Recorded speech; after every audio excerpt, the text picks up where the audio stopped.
Letterman with you ringside, and we get set for George Foreman. 56-2 in his career. Foreman has won over 95% of his bouts by knockout, the highest percentage in the history of the heavyweight division. He'll go up against Bob Hitz, who is 14-2. Now, Bob Hitz out of Chicago, Illinois, has a chance tonight to end the career once and for all of George Foreman. That'll be his goal, and we asked him before the fight what this bout means to him. Well, it means everything to me. This is my big break in the game. So therefore, there's no looking back. There's no looking past him. It's just looking at him at this point, knowing I have to win to get my career in the proper channels to get rolling here. So this is very, very, very important to me. Bob, let me ask you something. You know that the former heavyweight champion is a great puncher. How do you expect to go out and fight George Foreman tonight? What's the game plan? Are you going to take it to him, or are you going to circle, or how are you going to fight him? Use a lot of lateral movement. Try not to war with him. He is a great warrior. We know he can hit. I can hit too. So therefore, I'm just going to fight my fight, not fall into his game plan, which I'm sure he's going to try and get me to do. And I'm just going to stick to what Pat LaCassa, my trainer, has devised for me, and we're just going to fight our fight, and we will be victorious. Well, many would say Bob Hitz is just another name on the list of recent opponents, just another no-name, that is, because the list does include the likes of Carlos Hernandez, Gator Williams, Guido Trane, Tom Trin. So, admittedly, George Foreman has yet to fight a top 10 contender. Will he after tonight? We will ask him at the conclusion of this bout. Right now, let's hear from George Foreman. And we asked Foreman how he feels physically 15 years after winning the heavyweight title from Joe Frazier. Still like a heavyweight. I've gained a few more pounds than the original 217, but actually I feel physically capable of becoming heavyweight champion of the world, and if I'm given the opportunity, I can recapture that title. Well, champ, the WBC's got you rated number 20. There's no question that after tonight you should be ready to move up into the top 10. How do you feel about fighting a rated fighter? The world really wants to know, do you want to step in there with one of these guys? Hey, it would be a disgrace to ask me about fighting a rated fight. I'm the former heavyweight champion of the world. Yeah, that's absolutely true. So there's no way I have to keep up with these guys. They got to keep up with me. No question about it. George, let me ask you. You've been looking good so far. You've hit as hard as you ever hit in your life. What do you think about Mike Tyson? Do you think that given a few more fights, your timing comes back, you'll be able to take him? I think that Mike Tyson is a fellow that, as the doctor's already told you, he needs to rest. He's the one that needs to take off. George Foreman is in boxing. Mike Tyson's in the hospital somewhere. Well, interesting conversation with Harold Letterman, and you get the impression that he feels like he is still the heavyweight champion of the world, or at least a top 10 fighter. And Harold, I think Foreman has to come to grips with the fact that there is a matter of ratings. Until he can get rated, then he won't have that shot at a Mike Tyson. He has offered money to Holyfield and to others and to Bruno, but so far no responses. And we'll chronicle that story and develop that more. First of all, take a look at the tail of the tape. There is Bobby Hitz. He is 6'3", 213 pounds, 25 years old, a 76-inch reach. Bobby Hitz. And Bobby Hitz comes in with a record of 14-2, 10 knockouts. And there is the big man. Never had a nickname like a Smokin' Joe, and never floated like a butterfly or stung like a bee. Just has the big, powerful punches. He is George Foreman. A bit of history in the ring tonight here at the Palace of Auburn Hills. And we will have our bouts between Foreman and Hitz after this commercial break.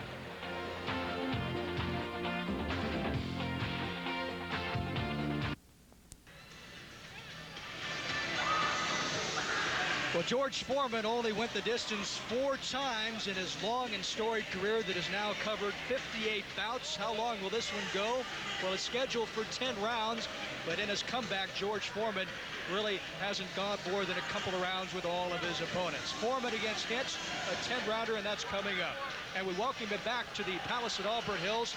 John Losing along with Harold Letterman. And entering the ring right now is Bob Hitz. There you see him. Bob Hitz, 6'3", 213 pounds, 25 years old. The 1983 Chicago Golden Gloves champ. 9 first-round knockouts for Bob Hitz. But not to delude anybody, we are not building up Bob Hitz in the sense that he is a great fighter. In the state of Illinois, he is not even the top-ranked fighter. Another opponent for George Foreman, but a chance for Bob Hitz himself to enter the record books if he can do a job tonight. No, Bob Hitz doesn't have too many recognizable names on his record. He was beaten by Craig Bojanowski, who stopped him in 3 rounds. And as you know, most boxing fans do know, Craig Bojanowski only has 1 leg. So here comes George Foreman. And here comes George Foreman. He is 40 years old. He says 39. The ring record book and his birth date indicate that he is 40 years old. Archie Bohr, the former light heavyweight champ, his chief advisor with the hat there to the left of George Foreman. The old mongoose. John, I have to throw in something interesting. Do you know that one of Foreman's opponents on January 26, 1970, I believe, was a man named Jack O'Halloran. And the latest Chuck Norris movie, Hero and the Terror is portrayed by Jack O'Halloran. I didn't know that. You know, George Foreman is battling age, no question about it. He has a lot of friends here as he gets a standing ovation. But you look at the history of the sport, Harold Letterman and his man, Archie Bohr. There you see him in the background. Fought well into his 40s until he was 49, as a matter of fact. Archie's now 75. And Charlie Shipes, another former great fighter, also working the corner for George Foreman. George has a good corner. He has his brother Robert as well. That's the 3rd man in the corner with the former heavyweight champion of the world. More history to pass along. Joe Walcott beat Ezzard Charles for the title at 37. Liston didn't even win till he was 30. So George Foreman thinks he can beat Father Time. And certainly at 242, nothing like the 325 pounds that he weighed in at when his comeback began. Now let's go ringside for the fighter introductions. Here is Wally Jackson. Fight night at the Palace brings us to our main event of the evening. 10 rounds of boxing in the heavyweight division. This bout is sanctioned by the Michigan State Athletic Board of Control. Dr. Stuart E. Kirschenbaum, chairperson. Our man in control is Mr. Bobby Watson. Introducing first in the red corner, standing 6'3" tall. He weighed in at 213 pounds. As a professional, he has 14 wins, 2 losses. From Chicago, Illinois, let's hear it for Bobby, the Hitman, Hitz. Well, the people in Detroit don't like the fact that Hitz uses the name. And his opponent in the blue corner, standing 6'4" tall. He weighed in at 242 pounds. As a professional, he has 56 wins, 54 by knockout, with 2 defeats. He hails from Marshall, Texas, and he is the former heavyweight champion of the world. I give you George Foreman!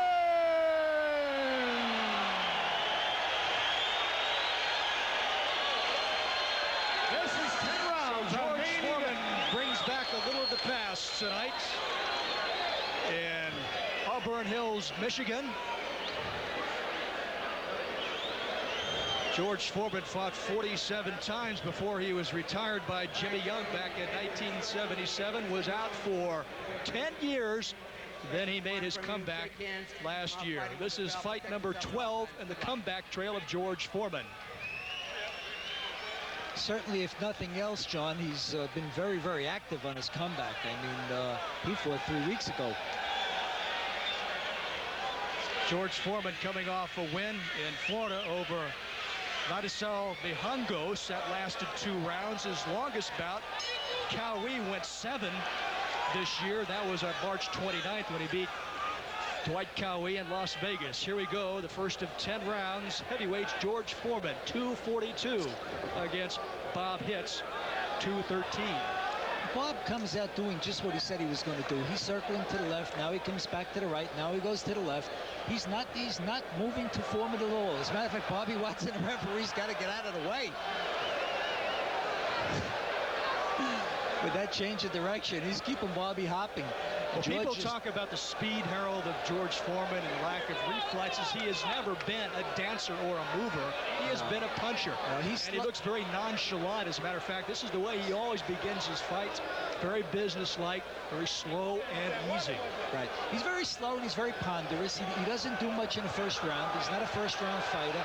On his comeback, he'll throw one punch and that's about it. Even if he does any damage, it's like he doesn't want to hurt you. He'll hit you one time and step back, and hit you one time and step back, and basically weigh you down. Even though he has those early knockouts, he really hasn't been jumping on opponents.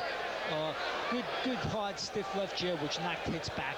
It's almost comical from the standpoint that it looks like a man against a boy. All of his opponents are smaller than he is. George Foreman will never get back down to the 210, 215, 220 range even. I would say this is about as low as he may get. He does run a lot. He runs about 6 miles every day if possible, has a good diet, fish, vegetables. He has a clean liver, never took much abuse in his long career. That may be one thing going for him, Harold. He has never taken a lot of heavy punches, except for the one that Ali delivered, of course, as everybody remembers, in Kinshasa, Zaire. Well, certainly the Ron Lyle fight was a brutal fight. We all remember that. But I agree with you. He's a man who, didn't take a lot of punches throughout his career. He's landed a few good solid shots here. Hitz his face is starting to turn red. And already the left. Good hard left jab. Yeah. Backing up Bobby Hitz, and when Hitz attacks, he bounces off George Foreman. And a left again. Boy, that left and right. Did you see that fast combination? Hard left jab by George Foreman. I hate to say this, John, but I don't think this is going too far. George is hitting him hard. Well, they've all been mismatches, no question about it. That's why everybody's so eager to see George get in with a Pink Gonzalez, a Carl Williams, and Orland Norris, and there's some question as to whether that hits his head back. As to whether that fight was actually going to come off. Norris wanted to fight Foreman. Foreman never went to the ring against Orland Norris. Oh, the right hand trumpet hits. What a shot. What a right hand. And absolutely Bobby Hitz is out, and he is in some other places. He gets counted out now by referee Bob Watson. And that is it at the end of the first round. It's all over. Short work of Bob Hitz, and he's upset about it, but how can you go much longer against a guy like George Foreman? And George Foreman, one of the kindest people you will want to meet. He is still active with his church down in Houston, Texas. He offers words of consolation to Bob Hitz, but man, oh man, the left jab and then the combinations that put Foreman to the canvas. And we will try and have Harold Letterman work his way ringside to get an interview with George Foreman. First the right that almost turns the head around of Bobby Hitz, and he goes down, takes a mouthful of the blue canvas. And then later on, as time was running out in round one, another intense blow to the head of Bob Hitz, who at that point was wondering what this was all about. And then again, and you hear the reaction from the fans who are watching it on the replay screen here at the Palace at Auburn Hills. So they saw it again for a second and third time, as you did too. And Archie Moore, a man who himself defeated the odds and fought well into his 40s, thinks that this comeback story can continue into later chapters, and so far it is. So George Foreman now with a record of 57-2, 55 knockouts. And Bob Hitz will go home a loser tonight, put down on the canvas in the first round. But George Foreman, when he fought Carlos Hernandez a couple of months ago, was tagged by Hernandez, but for the most part in the past 2 years it has been Foreman just toying with lesser competition. Let's go to ring announcer Wally Jackson for the announcement concerning tonight's fights.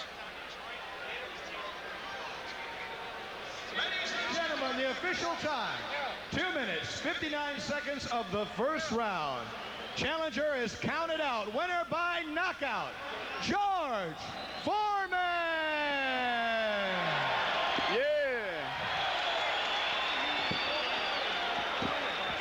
Well, who's laughing now? That is the question. Foreman has toyed with the competition so far, but when he gets in against a big puncher like a Bone Crusher or a Pinklon Thomas, what then? Well, we have to wait and see. Right now, as we take a look at the knockout punch one more time, it took 3 crushing blows to the head before Bobby Hitz finally went down with just 1 second to go, but he eventually did go down. Right now, let's go ringside to Harold Letterman, standing by with George Foreman. Well, George, that was some right hand you crumpled him with. Did you think you'd take him out so early? Well, I didn't expect him to be such a good mover, and he evidently had his work planned, and I had to get in there and get a little closer to him. But once I did and got him into an exchange, I picked my shots, and we're fortunate again tonight. Well, champ, this was a very, very big ring. Did you have any problems cutting him off? Well, that was a problem because all of a sudden he started to move, and not only did he move, but he moved real swiftly. And he was going to try to coast and get by as long as he can, probably to tire me down a little bit. But I was able to catch him by leaning up against the rope. They thought the old George Foreman was in here. This is a new George Foreman who knows what to do when you're on the ropes. Champ, would you take a look at the knockout on the monitor and call it the way you see it? Well, I'll tell you this. I was picking my shots. You know, he covered it up, doing a good job of it. Remind me of the great Muhammad Ali. So I get a good body shot, then I try to move his hands, get for another body shot, and then there it goes. So this fellow was a real game man. It's very seldom you catch one so hard in the jaw with a punch like that. And he wanted to fight some more, so that's a proof that he'll be back in the future. Well, George, you look great once again. Thanks for having us. And I'm happy to be in Detroit. I'm awful, I wish I could be here a little bit more, but I'm awful appreciative to the crowd and the applause. And hopefully they'll get me back in the ring with Mike Tyson. I don't want to fight this kid. I want to fight Mike Tyson. Well, I can't blame you, George. You certainly look devastating tonight. It was one of the really devastating performances they've seen in Detroit here in a long time, and that was some right hand you landed. Oh, well, I love Detroit. Thank you. Okay, we're back to John at ringside. All right, thank you, Harold. And George says he has offered to replace Tyson against Frank Bruno over in England. Tyson, of course, having to delay that bout because of his problem.